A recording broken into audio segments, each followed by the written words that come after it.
Les personnes non vaccinées sont une menace. Les personnes qui ne portent pas de masque sont criminelles.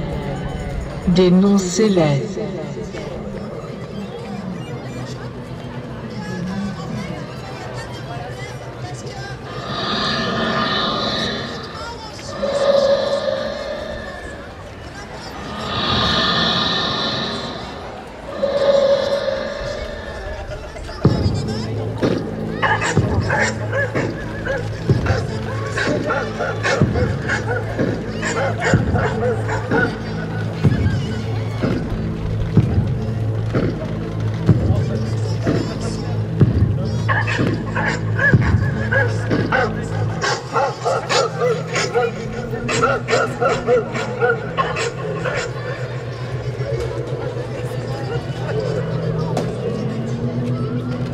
Suivez les mesures.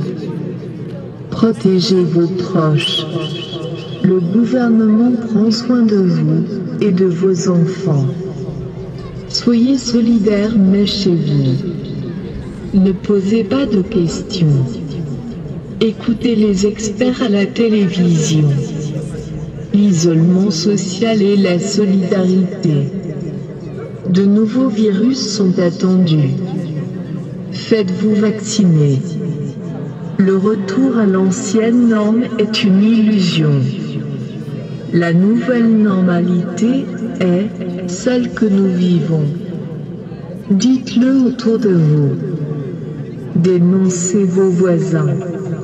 Mourir seul, c'est de la solidarité.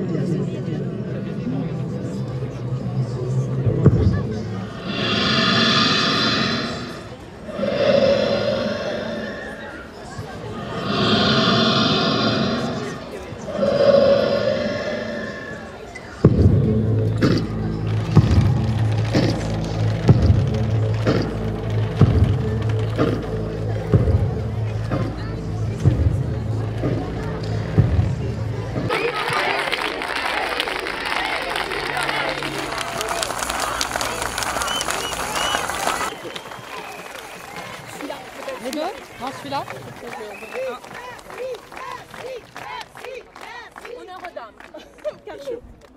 Carlo est galant, donc il me laisse parler en premier, n'est-ce pas, Carlo? Bon. Nous sommes tellement heureux d'être là ce matin avec vous. Vous m'entendez? Vous m'entendez? Bien. Donc, vous me connaissez, mais je vais quand même me présenter parce que peut-être que vous ne connaissez pas pourquoi je m'engage. D'abord, je suis comme ça. Ah, j'ai pas l'habitude à l'Assemblée, de toute façon, dès qu'on est au micro, on nous le coupe. Donc, pour une fois que je peux parler, j'ai même pas l'habitude de parler au micro. D'abord, je suis mère de 3 enfants. C'est très important de le préciser, surtout aujourd'hui, parce que vous êtes tous là, parents ou non, mais si vous êtes là, c'est que vous êtes sensibilisés à la question des enfants et à cette horreur qu'on est obligé de leur faire subir tous les jours avec ce masque en permanence.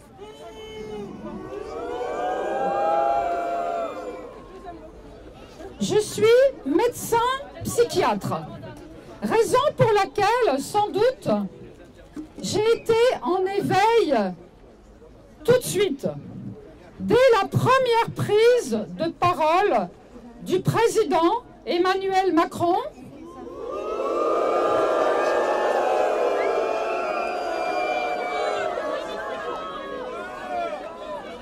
Souvenons-nous que nous avons été Français confinés à partir du 17 mars 2020, de façon totalement illégale.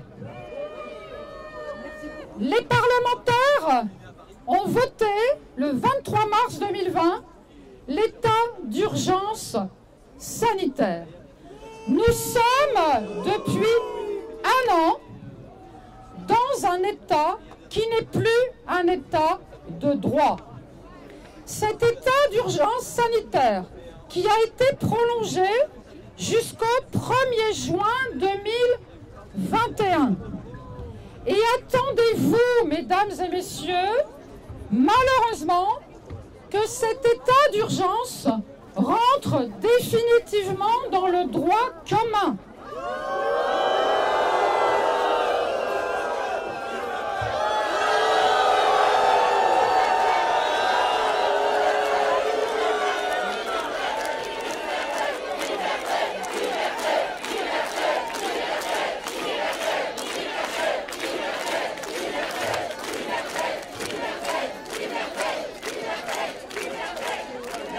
Je dis malheureusement parce que, en effet, je suis très seule, malheureusement, comme parlementaire, à défendre vos libertés et mon combat depuis le début, en tant que députée alsacienne, petite fille d'immigrés, et celui des libertés et des droits fondamentaux. C'est absolument capital.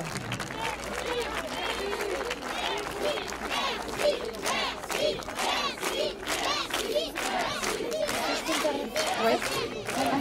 Parce qu'en fait, quand ils sont là-bas, ils n'entendent pas. Ah non, ils n'ont pas le droit de se rapprocher.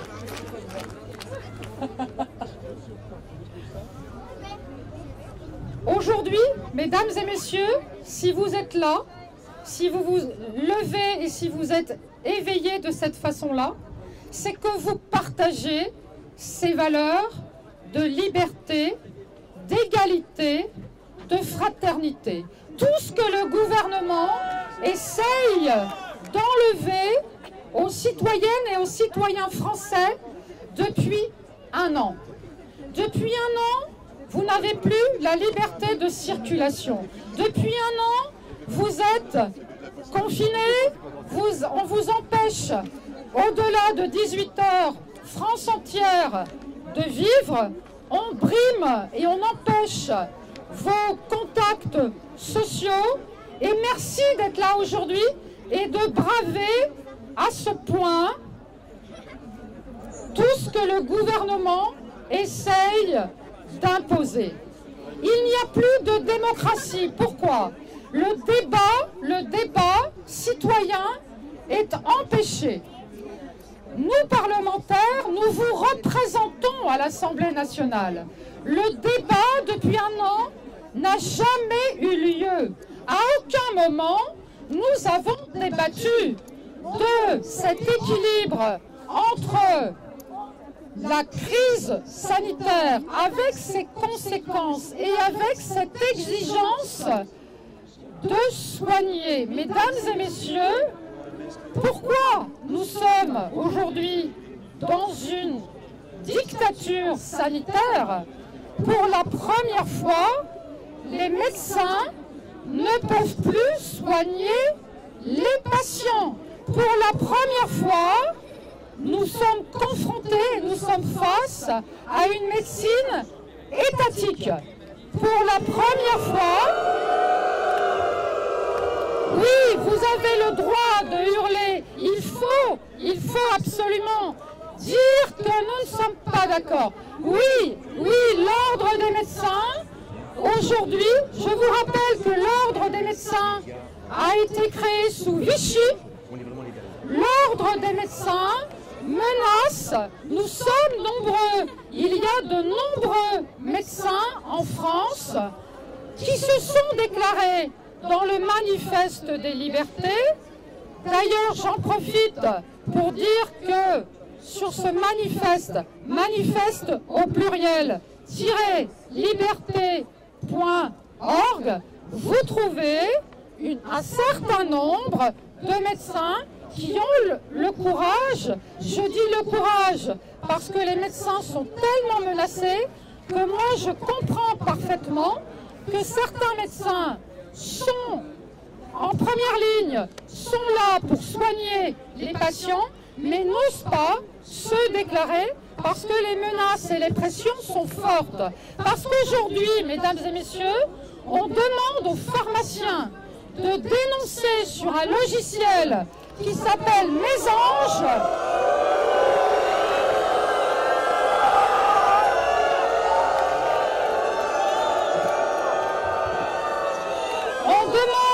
on demande à nos confrères pharmaciens de dénoncer les médecins qui prescrivent un traitement précoce. Et oui, on sait aujourd'hui, et je ne le répéterai jamais assez, c'est mon deuxième combat. Il y a les droits fondamentaux, mais il y a aussi le traitement. Il n'est pas concevable qu'aujourd'hui en France, quelqu'un de malade ne puisse pas être soigné précocement. Il y a plus de 280 études qui démontrent que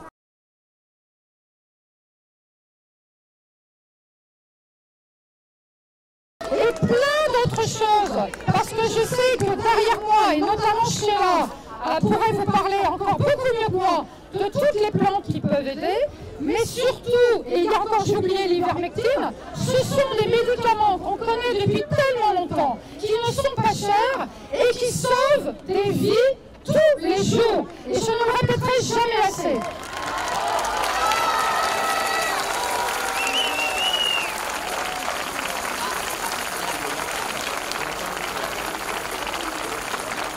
Oui, aujourd'hui, en France, les hôpitaux, à certains endroits, sont saturés. Mais c'est très simple. On a enlevé 60 000 lits en France depuis 25 ans. Sachez, et j'ai très peur pour deux choses. La fragilité de l'hôpital public. On est en train de détruire l'hôpital public. J'aimerais en profiter pour rendre hommage à tous les soignants qui sont là et qui se battent depuis 1 an. Mais ce qu'on est en train de leur faire subir, c'est absolument scandaleux. C'est absolument affreux. Ils n'ont pas suffisamment de moyens. Ils sont épuisés. Et pourquoi aujourd'hui on continue à vous montrer dans les médias mainstream, sur les chaînes télévisées, des transferts de patients? Mais ça fait 10 ans que tous les hivers on transfère des patients. Ce n'est pas nouveau, ça date pas de la Covid. C'est pas du tout nouveau. On transfère les patients parce qu'on n'a pas suffisamment de place pour soigner. Mais si on soigne dans les 72 premières heures, qu'on soit un peu en surpoids, qu'on soit obèse, qu'on soit un enfant. Et d'ailleurs, les enfants n'ont jamais, ou quasiment jamais, la Covid. Il faut le redire. Qu'on soit âgé, qu'on ait des pathologies chroniques, si on est soigné, on ne meurt pas de la Covid.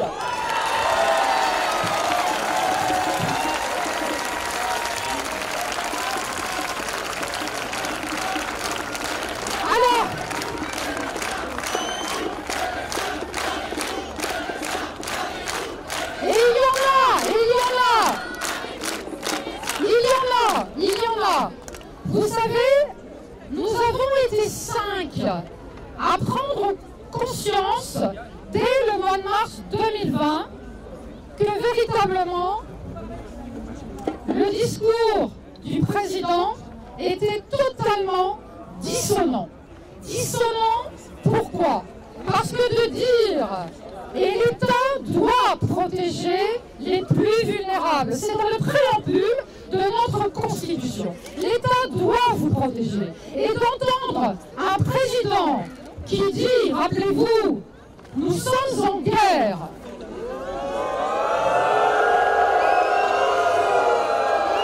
Vous devez absolument rester chez vous. Mais surtout, n'oubliez pas d'aller voter. Alors je peux vous dire qu'en tant que psychiatre, j'ai posé un diagnostic.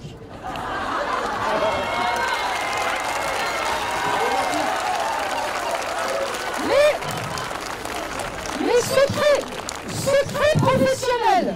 Je garde pour moi le diagnostic. Voilà. Et donc, depuis un an,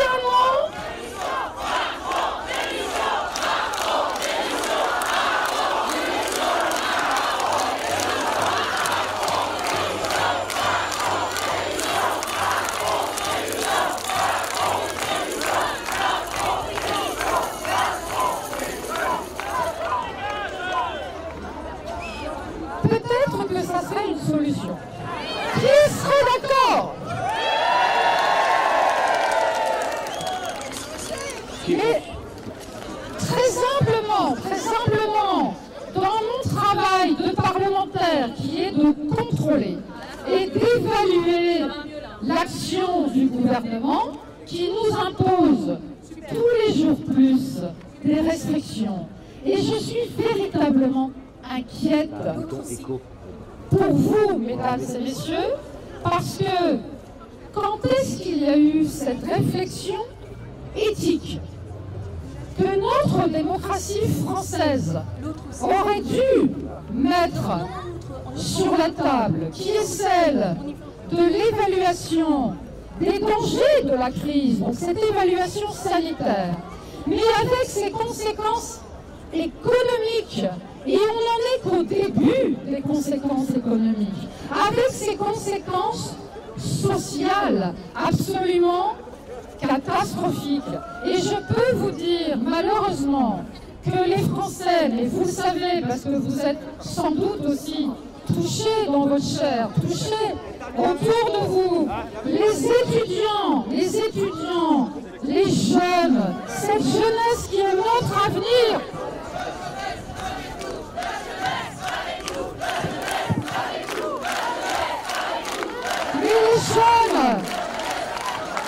Les jeunes aujourd'hui vont très mal. Il y a en France, mesdames et messieurs, plus de 10 millions de pauvres, des gens qui vivent, des personnes qui vivent sous le seuil de pauvreté. Et ces personnes, 50% des personnes qui vivent sous le seuil de pauvreté sont des personnes qui ont moins de 30 ans. Et cela va s'aggraver. Et cela n'est pas supportable dans notre pays. Il faut que cela cesse.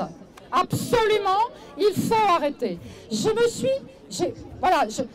On va peut-être parler des actions et peut-être recentrer aussi, parce que cette journée, partout en France, et demain aussi à Strasbourg, parce que je kidnapperai Carlo, et Carlo sera demain en Alsace à mes côtés.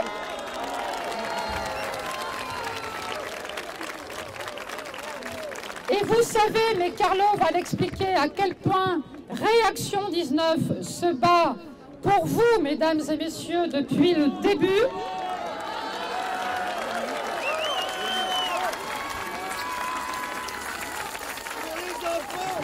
Et nous sommes là aujourd'hui. Si vous êtes là aujourd'hui, c'est pour les enfants. J'ai parlé de la jeunesse. Bien sûr, je n'oublie pas les plus vulnérables, nos personnes âgées qui ont été... Elles n'ont pas été soignées. Elles n'ont pas été soignées et parfois, elles ont même été accompagnées dans la mort. Et c'était dramatique. Mais j'aimerais qu'on parle des plus jeunes. C'est parce qu'encore une fois, des enfants sont obligés de porter le masque toute la journée à l'école. Et les enfants, quand ils portent ce masque, les enfants ont une capacité d'adaptation extraordinaire. Mais c'est à nous, adultes, responsables, de prendre conscience de ce que nous sommes en train de leur faire subir. Des enfants qui ne sont pas capables, aujourd'hui, en cours élémentaire, en cours préparatoire, d'apprendre la langue française, d'apprendre à écrire, d'apprendre à parler, parce que si la personne adulte face à eux est masquée, ils ne peuvent pas entendre les phonèmes, ils ne peuvent pas voir les expressions du visage. Et pour eux, non seulement il y a un effort supplémentaire à faire, bien évidemment pour les professeurs des écoles aussi. Et ils sont, et je pense que Carlo détaillera ça tout à l'heure, ils sont aujourd'hui très fatigués en fin de journée. On sait que leur taux d'oxyde de carbone augmente dans le sang. On sait que leur fréquence cardiaque de ce fait augmente. Et ce n'est pas, si c'était une seule journée, pourquoi pas, mais de leur faire subir ça tous les jours, mesdames et messieurs, c'est un crime.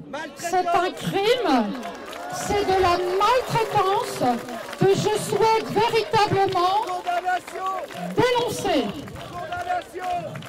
Et cette symbolique très forte des visages masqués, quand on est masqué, on est uniforme. Quand on est masqué, on est identique.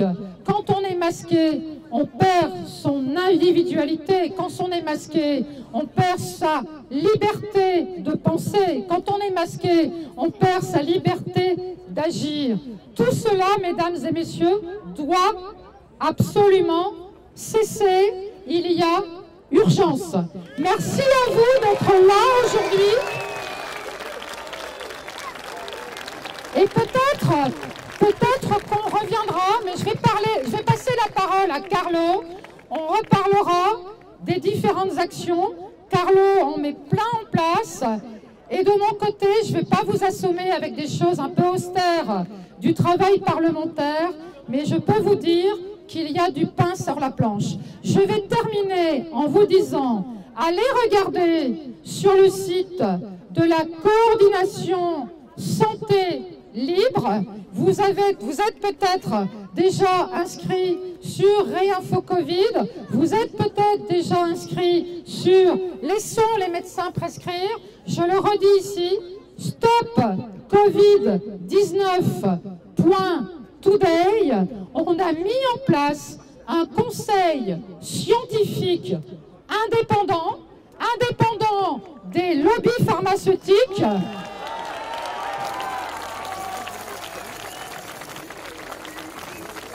Indépendant de Big Pharma, nous devons dans nos publications être irréprochables sur le plan scientifique. Nous allons tenter d'améliorer notre communication parce qu'on apprend aussi à communiquer. C'est un métier qu'on ne maîtrise pas forcément, nous les médecins, mais nous devons pouvoir partager des messages très simples. Et je vais conclure.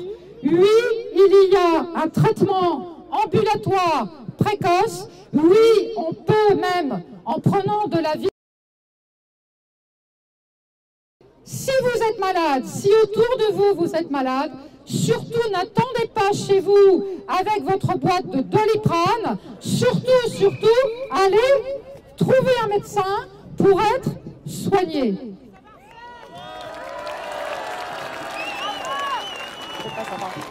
Merci.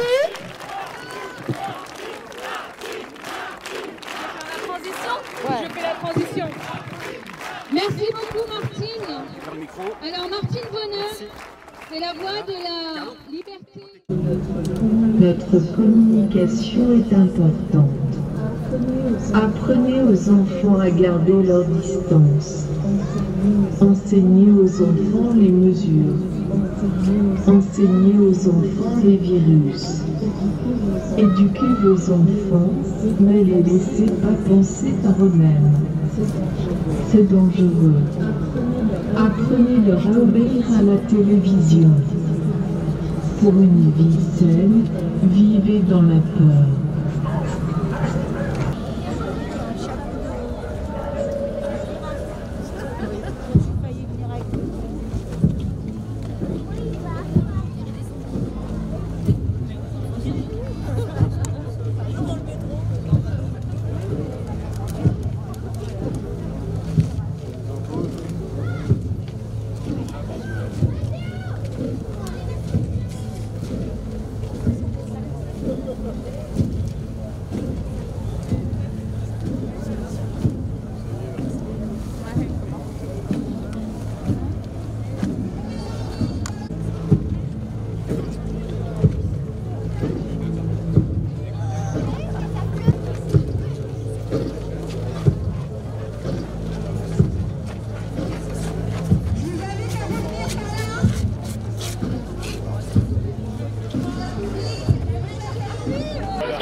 Mais non, vous n'êtes pas trop.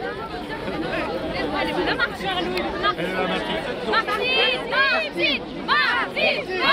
Que j'ai dit Chloé, ma femme, elle est jalouse.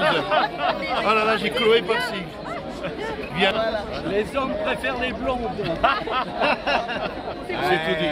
Mais même les brunes, elles sont pas mal. Hein. Je peux te dire que j'ai fait un grand bisou. Magnifique.